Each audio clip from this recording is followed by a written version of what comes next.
अस्सलाम वालेकुम। मेरा नाम डॉक्टर अहमद अब्दुल्ला है और मैं अकबर नियाज़ी टीचिंग हॉस्पिटल में बतौर असिस्टेंट प्रोफेसर काम कर रहा हूँ। आज मैं आपसे बात करना चाहूँगा गुज़िश्ता रात जो मरी में एक बड़ा अफ़सोसनाक वाक़या पेश आया, जिसमें 20 से ऊपर अफ़राद जो है वो अपनी जान की बाज़ी हार गए और वहाँ पे बर्फ़ में जो थे वो स्ट्रैंड हो गए और उसकी वजह से अमवात हो गई।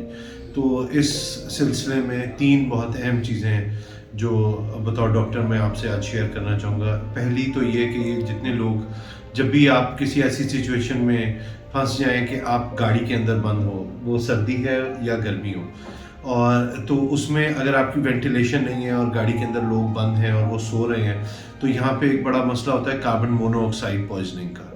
कार्बन मोनोऑक्साइड एक ऐसी गैस है जो कि जिसकी कोई स्मेल नहीं होती, और जब गाड़ी स्टार्ट होगी और उसका हीटर आपने ऑन किया हुआ होगा तो वो गैस अंदर जमा होती रहेगी। जो ऑक्सीजन होगी उस बंद चेम्बर के अंदर, वो जो लोग वहाँ बैठे होंगे वो कंज्यूम कर रहे होंगे, वो सांस में ले रहे होंगे और वो भी कार्बन डाइऑक्साइड पैदा कर रहे होंगे। इसके अलावा जो कार्बन डाइऑक्साइड गाड़ी के एग्जॉस्ट से आ रही है, क्योंकि पीछे से जब कल बर्फ़ पड़ी तो लोगों की गाड़ियों के साइलेंसर जो थे वो बर्फ़ की वजह से ब्लॉक हो गए और कोई गाड़ी से एग्जॉस्ट का सिलसिला नहीं था और गाड़ी के चारों तरफ जो थी वो बर्फ़ से ढक गई थी। उसमें फिर दरवाजे खोलना भी ऐसी सिचुएशन में मुश्किल होता है।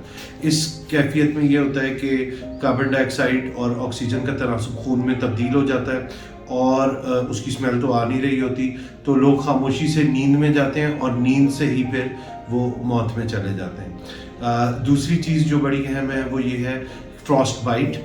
फ्रॉस्ट बाइट ये होता है कि अब ये तमाम लोग ऐसे बर्फ़ानी इलाके में, कई लोग होंगे जो इससे सर्वाइव करके, लेकिन कई कई मील बर्फ़ में उन्हें पैदल चलना होगा।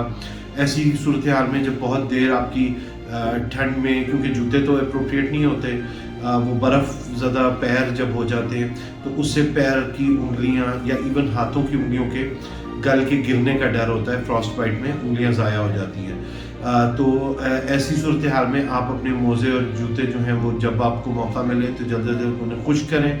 गीले मोज़े और जूते पहन के ना उस सूरत हाल में फिरें और जल्द अज जल्द किसी सेफ जगह पे जाके ठिकाना ढूंढें और अपने जिस्म को हीट करें। तीसरी चीज़ है हाइपोथर्मिया, यानी कि जो दर्जा हरारत है इंसानी जिस्म का वो एक ख़ास हद से ज़्यादा नीचे गिर जाए। उसकी वजह से भी जो हमारे सिस्टम के फंक्शंस हैं वो इंसानी जिस्म जो है वो आहिस्ता आहिस्ता अपने फंक्शन छोड़ता रहता है, क्योंकि वो सारी एनर्जी जो है वो जिस्म की दर्जा हरारत को बराबर रखने के लिए खर्च कर रहा होता है जिस्म, तो इसलिए उससे भी हाइपोथर्मिया में भी जाके लोगों की अमवात होने का और उनके बीमार होने का और ब्रेन इंजरी होने का भी डर होता है। तो ऐसी सूरत में पहली चीज़ तो ये है कि जो ट्रैवल एडवाइजरी है उसका ख्याल रखें। जिन जगहों पे शदीद मौसम की इत्तला दी जा रही है, अब ज़माना इतना तेज़ हो गया कि हमें पता लग जाता है पहले से, तो उन जगहों पे आप जाना अवॉइड करें। ओवर क्राउडेड जगह, वैसे भी जी कोरोना है तो उसकी वजह से ओवर क्राउडिंग की जो भी सूरत हाल है उसको अवॉइड करना चाहिए, और जो भी हुकूमत या वहाँ के जो इदारे हैं वो आपको पहले से इंस्ट्रक्शंस दे रहे हैं उनको सुने